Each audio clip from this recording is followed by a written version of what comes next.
भाई अभी रात के 2 बजे हैं, पीछे डॉगीज भौंक रहे हैं और आप मुझसे कॉम्बिनेशन ये देखने के बाद पूछेंगे कि भाई ये कौन सा आप कॉम्बिनेशन बनाए हैं। ग्लेन मैक्सवेल जहां पे नहीं है, मार्कस स्टोइनिस जहां पे नहीं है, यशस्वी जायसवाल नहीं है, पिछले मैच के मैन ऑफ द मैच कौन, प्रभसिमरन सिंह, वो भी नहीं है।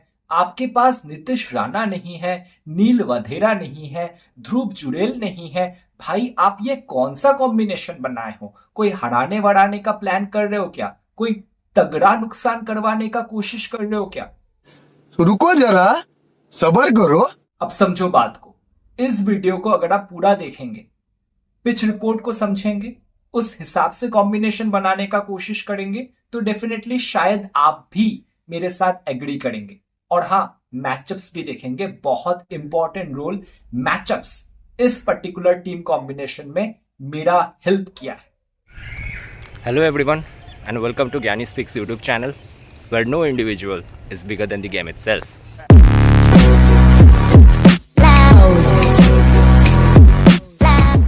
अब बात क्या है? नया वेन्यू है। कौन सा वेन्यू? मुल्लनपुर चंडीगढ़ में हम आ चुके हैं, जहां पे पिछले 2024 में ना टोटल 5 आईपीएल के मैचेस खेले गए हैं। 5 में से 3 मैचेस बैटिंग सेकंड मतलब चेजिंग साइड जीता है। हो सकता है कैप्टन टॉस जीत के आज भी बॉलिंग फर्स्ट ही ले, क्योंकि जिस तरीके से आईपीएल में रन्स बन रहे हैं, कोई टारगेट उतना सेफ नहीं है।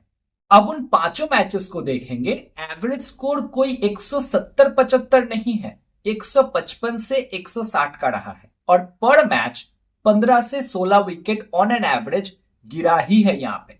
तो रन्स पिछले सीजन में बहुत ज्यादा नहीं बने थे, और अगर बने भी थे तो 17-18 विकेट तक भी गिरे थे उस मैच में।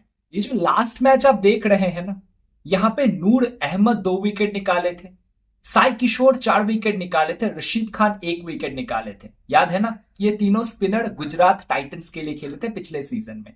उसी मैच में लिविंगस्टन का 2 विकेट था। तो स्पिनर जो लास्ट मैच इस वेन्यू पे खेला गया था, शायद 9-10 विकेट अकेले लेके गए थे। हाँ, आप ऐसा बोल सकते हैं कि पिछले सीजन से अब तक इस वेन्यू पे कोई प्रोफेशनल मैच नहीं खेला गया। शायद एक फ्रेश विकेट आपको दिख सकता है। फाइनल पिच रिपोर्ट बहुत इंपॉर्टेंट है, उस हिसाब से हम अपने कॉम्बिनेशन में चेंजेस करेंगे। तो वो वाला फाइनल पिच रिपोर्ट क्या ड्यू आएगा, क्या बाउंड्री डायमेंशन कितना है, छोटा बाउंड्री है या बड़ा बाउंड्री डायमेंशन है, वो भी बहुत बड़ा रोल अदा करता है। फाइनल पिच रिपोर्ट आपको टेलीग्राम पे मिल जाएगा, लिंक आपको इस वीडियो के डिस्क्रिप्शन सेक्शन में मिल जाएगा, आप जाके बिल्कुल जुड़ जाइएगा। तो ये स्पिनर्स अगर आज भी गेम में आए, तो क्या राजस्थान रॉयल्स अनस्टॉपेबल दिखने वाले पंजाब किंग्स को पकड़ सकते हैं? क्योंकि ये तो आपको भी पता है कि राजस्थान के पास स्पिन क्वालिटी बहुत अच्छा है। वनिंदु हसरंगा है, थिक्साना है, रियान पराग भी ठीक ठाक स्पिन बॉलिंग डाल लेते हैं। फिर पिछले मैच में इन्होंने Kumar Kartikeya, left arm orthodox spin bowler, उनको भी खिलाया था। और पंजाब के पास स्पिनर्स बोलते हुए ले दे के वही युजवेंद्र चहल है, और थोड़ा बहुत मैक्सवेल कंट्रीब्यूट कर देते हैं। दोनों टीम्स को बारी बारी देखेंगे। Punjab Kings the home team पे पहले आते हैं। पिछले मैच में भी प्रियांश आर्या के साथ विकेट कीपर प्रभसिमरन सिंह, जो मैन ऑफ द मैच भी बने थे, बहुत अच्छा पारी खेले थे श्रेयस अय्यर के साथ। श्रेयस अय्यर क्या ही फॉर्म में चल रहे हैं, बट आज उनका मैचअप थोड़ा सा फंसने वाला है। किनके सामने, वो हम देखेंगे बाद में। फिर नंबर 4 पे निहाल वधेरा, जो स्लो स्टार्ट मिला उनको, उसके बाद लास्ट में जाके क्विक फायर फिनिश किया उन्होंने। शशांक है नंबर 5 पे, फिर मार्कस स्टोइनिस, फिर ग्लेन मैक्सवेल जो पार्ट टाइम बॉलिंग भी कर रहे हैं। फिर शेरगी आपको दिख जाएंगे, मार्को यंसन जो डेथ ओवर में बॉलिंग कर रहे हैं, लॉकी फर्गुसन है, युजवेंद्र चहल है, और अर्शदीप तो है ही। ध्यान रखिएगा, पिछले मैच में ये विजय कुमार वैश्य को यूज नहीं किए थे। अब पावर प्ले में ना अर्शदीप के ओवर तो कंफर्म है, 2 ओवर अर्शदीप पावर प्ले में डाल रहे हैं। लॉकी फर्गुसन भी पिछले मैच में 2 ओवर पावर प्ले में डाले थे, 1 ओवर मार्को यंसन का था और 1 ओवर ग्लेन मैक्सवेल ने डाला था। डेथ ओवर में मार्को यंसन का 2 ओवर कंफर्म है। डेथ ओवर स्पेशलिस्ट के तौर पे मार्को यंसन यहाँ पे खेल रहा है। अर्शदीप भी 2 ओवर में डेथ ओवर लेके आ रहे हैं। युजवेंद्र चहल 16 या 17 ओवर के करीब करीब अपना 1 ओवर डाल रहे हैं। फिलहाल जो 2-3 मैचेस खेले हैं, वहां पे टीम तो ओवरऑल कॉम्पैक्ट दिख रहा है। पंजाब किंग्स का मेरा फेवरेट टीम है इस सीजन का, जिस तरीके से उन्होंने शेप अप किया है। अब नंबर 9 तक बैटिंग है, बॉलिंग में भी डेप्थ है, पेस डिपार्टमेंट देख लीजिए, स्पिन डिपार्टमेंट में थोड़ा सा मसला है। अगर इस मैच में स्पिनर्स बहुत ज्यादा गेम में आते हैं, अगर ये अपने स्क्वाड से इस मैच के लिए कोई स्पेशलिस्ट स्पिनर नहीं खिलाते, अगर पिच में स्पिन हो बट फिर भी ये स्पिनर नहीं खिलाते, तो शायद ये फंस सकते हैं। अब ओपोनेंट टीम राजस्थान रॉयल्स को जल्दी से देख लेते हैं। रियान पराग अब तक नंबर 3 पे खेल रहे थे, पिछले मैच में इन्होंने चेंज किया। नीतीश राणा को नंबर 3 पे लाइसेंस देके भेजा कि भाई पावर प्ले में जा, पावर प्ले को यूज कर, और क्या ही यूज किया उन्होंने। यशस्वी जायसवाल का टॉप ऑर्डर में ना चलना, संजू सैमसन का भी एवरेज चलना इस टीम को फर्क पड़ रहा है, क्योंकि ये दोनों बैटिंग के स्तंभ है। टॉप 2 में यशस्वी जायसवाल एंड संजू सैमसन का अच्छा स्टार्ट देना बहुत जरूरी है इस टीम के लिए, क्योंकि नीचे बहुत कोई पोटेंशियल फिनिशर नहीं है। अब रियान पराग का ना कैप्टनशिप समझ नहीं आ रहा। पिछले मैच में हसरंगा को इन्होंने ऊपर भेज दिया, किनके ऊपर? शिमरॉन हेटमायर के ऊपर। शिमरॉन हेटमायर को वही लास्ट के 2 ओवर के लिए बचा के रखते, समझ नहीं आता। फिर डेथ ओवर में पिछले मैच में सीएसके के सामने जो मैच वो जीत के आ रहे, जोफ्रा आर्चर का 1 ओवर बाकी था, 3 ओवर में 13 रन दिए थे और 1 विकेट निकाले थे जोफ्रा आर्चर। रिदम में थे पिछले मैच में। फिर भी लास्ट ओवर इन्होंने संदीप शर्मा को दिया, जोफ्रा आर्चर को नहीं दिया। तो रियान पराग कभी कभी कुछ अजीबोगरीब कैप्टनशिप कर रहे हैं भाई, समझ नहीं आ रहा। तो टॉप ऑर्डर में यशस्वी जायसवाल, संजू सैमसन तो है ही, नंबर 3 पे नीतीश राणा, नंबर 4 पे कैप्टन रियान पराग, 5 पे विकेट कीपर बैटर ध्रुव जुरेल, फिर हसरंगा है, फिर शिमरॉन हेटमायर है, जोफ्रा आर्चर भी बल्ला घुमा लेते हैं, कुमार कार्तिकेय पिछले मैच में इंपैक्ट प्लेयर के तौर पे खेले थे, फिर थिक्साना है, तुषार देशपांडे है एंड संदीप शर्मा है।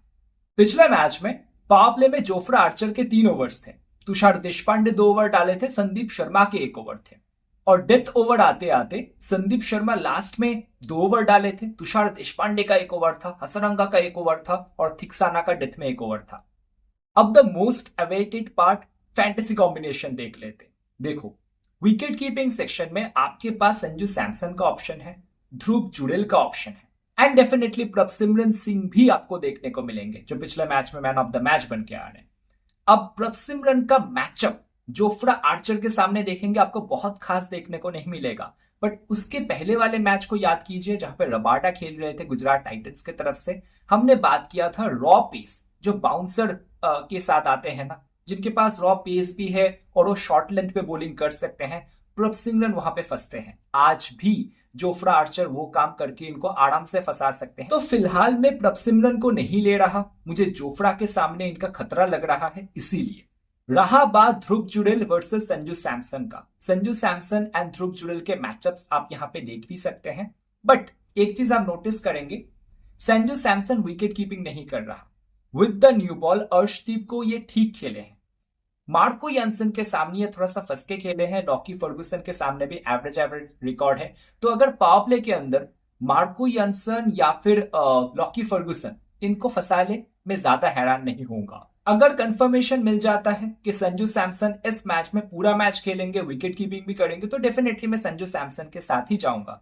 बट अगर आप ये चेंज करना चाहते हो, मतलब ध्रुव जुरेल को लेना चाहते हो, तभी लीजिएगा जब राजस्थान बैटिंग फर्स्ट करे, क्योंकि नंबर 5 पे बैटिंग कर रहे हैं ना, विकेट कीपिंग से तो ये पॉइंट्स देंगे ही जितना देंगे, बट बैटिंग से तब पॉइंट्स देने के चांसेस बढ़ जाते हैं जब राजस्थान बैटिंग फर्स्ट करे। तो ध्रुव जुरेल को आप बैटिंग फर्स्ट में रिस्क लेके ट्राई कर सकते हैं, otherwise safe option Sanju Samson ही बनते हैं। वैसे प्रियांश आर्या एक अच्छे बैटर है, इनके बहुत ज्यादा मैचअप नहीं है, यंगस्टर है। अगर आप चाहो बैटिंग फर्स्ट अगर हो किसका, पंजाब किंग्स का, तो आप ट्राई कर सकते हैं प्रियांश आर्या को बैटिंग सेक्शन में, या फिर शशांक को भी ट्राई कर सकते हैं, बट शशांक का भी बहुत ज्यादा मैचअप नहीं है। लॉकी फर्गुसन के सामने थोड़ा सा मैचअप है, वो आप देख लीजिएगा। ऑलराउंडर सेक्शन में मैंने 3 ऑलराउंडर्स को प्रेफर किया है। हसरंगा सबसे पहले मेरे कॉम्बिनेशन में है, क्योंकि बैटिंग से हिटमैन के ऊपर आ रहे हैं, पिछले मैच में 4 विकेट निकाले, वो अलग चीज है। सामने राइट हैंड बैटर्स भड़के हैं, तो उनके सामने भी बहुत इफेक्टिव हो सकते हैं। अगर पिच में स्पिनर्स के लिए मौजूद हो तो ये मेरे वाइस कैप्टन ऑप्शन भी डेफिनेटली कंसिडर होंगे। फिर मार्को यानसन, जिनका बैटिंग आना तो मुश्किल है, बट हाँ डेथ ओवर में 2 ओवर लेके आ रहे हैं, चेंज ऑफ पेस कर रहे हैं, चेंज इन लेंथ्स कर रहे हैं, तो डेफिनेटली मुझे काफी अच्छे लगे हैं और मैचअप्स भी इनका काफी अच्छा है। अर्शदीप एंड मार्को यानसन के मैचअप्स ना पंजाब किंग्स के बॉलिंग की तरफ से आपको काफी ज्यादा दिखेंगे। और थर्ड ऑलराउंडर मैंने रखा है रियान पराग को, डेफिनेटली कैप्टन नॉक खेल रहे, रिस्पॉन्सिबिलिटी ले रहे हैं, पार्ट टाइम बॉलिंग भी कर रहे हैं, राइट आर्म ऑफ स्पिन, इसीलिए रख लिया है। अब बात करेंगे नीतीश राणा के बारे में। पिछला मैच में कुछ 70 प्लस का पारी खेल के आ रहे हैं। आप बोलोगे आप इनको क्यों नहीं लिए? इनका मैचअप आप नोटिस करो। लॉकी फर्गुसन का रॉ पेस पावर प्ले में इनको फंसा सकते हैं अगर आज भी नंबर 3 पे आते हैं। अर्शदीप तो है ही, मार्को येंसन भी पावर प्ले में 1 ओवर लेके आ रहे हैं। तो जो पावर प्ले में 3 ऐसे बॉलर्स डाल रहे हैं ना जो विकेट टेकर्स हैं, तो इसीलिए नीतीश राणा को फ्लैम्बॉयंट बैटिंग शायद इस मैच में ना चले। और अगर उनसे भी पंजाब किंग्स के कैप्टन श्रेयस अय्यर का दिल ना भरे या उनको आउट नहीं कर पाए तो मैक्सवेल को लेके आएंगे। याद है ना जब लखनऊ के साथ पंजाब किंग्स का मैच हुआ था, ऋषभ पंत को आउट करने के लिए कैसे ये मैक्सवेल को लाए थे, ब्लफ खेले थे और ब्लफ काम में आ गया था। अब बॉलिंग सेक्शन में आते हैं। यहाँ पे मेरे सारे प्लेयर्स मैंने भर के लिया है। अब ऐसा क्यों? क्योंकि हर मैच में यहाँ पे जो मैंने नोटिस किया है 16 विकेट, 17 विकेट, 18 विकेट तक भी गिरा है। तो ये बॉलिंग सेक्शन आप देख पा रहे हैं ना, युजवेंद्र चहल से लेके जोफ्रा आर्चर, संदीप शर्मा, जिनके तो मैचअप्स भर के पड़े हैं। संदीप शर्मा शायद एक ऐसा बॉलर है आज राजस्थान रॉयल्स के टीम से जिनका हर एक पंजाब किंग्स के बैटर के साथ मैचअप्स रहा ही है।